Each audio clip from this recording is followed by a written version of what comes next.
കരിവാരിത്തേക്കാൻ കഴിഞ്ഞ 3-4 ദിവസങ്ങളായി മാധ്യമങ്ങൾ നടത്തുന്ന ശ്രമത്തിന് ഒരു തരത്തിലും അംഗീകരിക്കില്ല.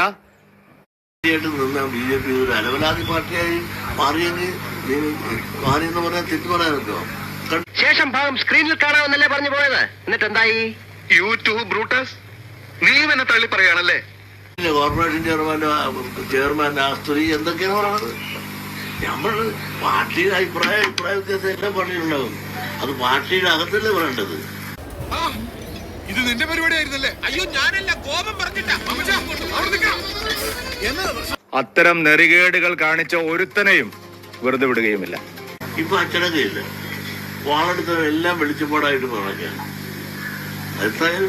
ആര് ചെയ്താലും ശരിയല്ല, ഏത് പാർട്ടി ആയാലും ശരിയല്ല. പ്പെടുത്താൻ ശ്രമിച്ച ഒരു മാധ്യമ പ്രവർത്തകനെയും വെറുതെ വിടില്ല, അതിലൊരു സംശയവും നിങ്ങൾക്ക് വേണ്ട. പദ്ധതികൾ അവർ തകർക്കുകയാണ്. ഇനി ഒരൊറ്റ വഴിയേ ഉള്ളൂ, ബോംബെയിൽ നിന്നും പവനായി വരുത്തുക. പവനായി? അതെ, സമർത്ഥനായ പ്രൊഫഷണൽ കില്ലർ. കേരളത്തിലെ മാധ്യമ പ്രവർത്തകരോടാണ് ഒരു മഹാപ്രസ്ഥാനത്തെ അപമാനിക്കാൻ, പൊതുസമൂഹത്തിൽ അപകീർത്തിപ്പെടുത്താൻ ശ്രമിച്ച ഒരു മാധ്യമ പ്രവർത്തകനെയും വെറുതെ വിടില്ല, അതിലൊരു സംശയവും നിങ്ങൾക്ക് വേണ്ട. പ്രശാന്ത്, കേരളത്തിൽ മിസ്റ്റർ പവനായുടെ സ്ഥലം ഏതാണ്? വടക്ക കാഞ്ഞങ്ങാടിനടുത്ത് രാവണീശ്വരം എന്ന് പറയുന്ന ഒരു ചെറിയ ഗ്രാമം. സുരേന്ദ്രൻ ശരിക്കും ആ പോസ്റ്റിൽ ഇരിക്കാൻ പ്രാപ്തനാണോ? അത് എനിക്കറിയില്ല. അദ്ദേഹത്തിന്റെ പ്രാപ്തി ഞാൻ അളന്ന് നോക്കിയിട്ടില്ല. അതാത് പാർട്ടിക്കാർ തീരുമാനിക്കേണ്ട കാര്യമല്ല. എനിക്കതിനകത്ത് ഒരു കാര്യമില്ല. ഞാനും ആ സുരേന്ദ്രനുമായിട്ട് അനുമാത്രം വലിയ അടുപ്പമില്ല. Hello mister Pavanayi, very nice to meet you. Thank you. ഞാൻ താങ്കളെ പറ്റി ധാരാളം കേട്ടിട്ടുണ്ട്. ഈ പ്രധാനപ്പെട്ട ഒരു സ്ഥാനത്തിരുന്നു കൊണ്ട് ഉപയോഗിക്കുന്ന വാക്കുകൾ അങ്ങേയറ്റത്തെ മ്ലേച്ഛമായ വാക്കുകളാണ്. സുരേന്ദ്രന് ചേർന്നതല്ല ഈ പദപ്രയോഗം എന്ന് ആദ്യമേ പറഞ്ഞുകൊണ്ട് പറയട്ടെ.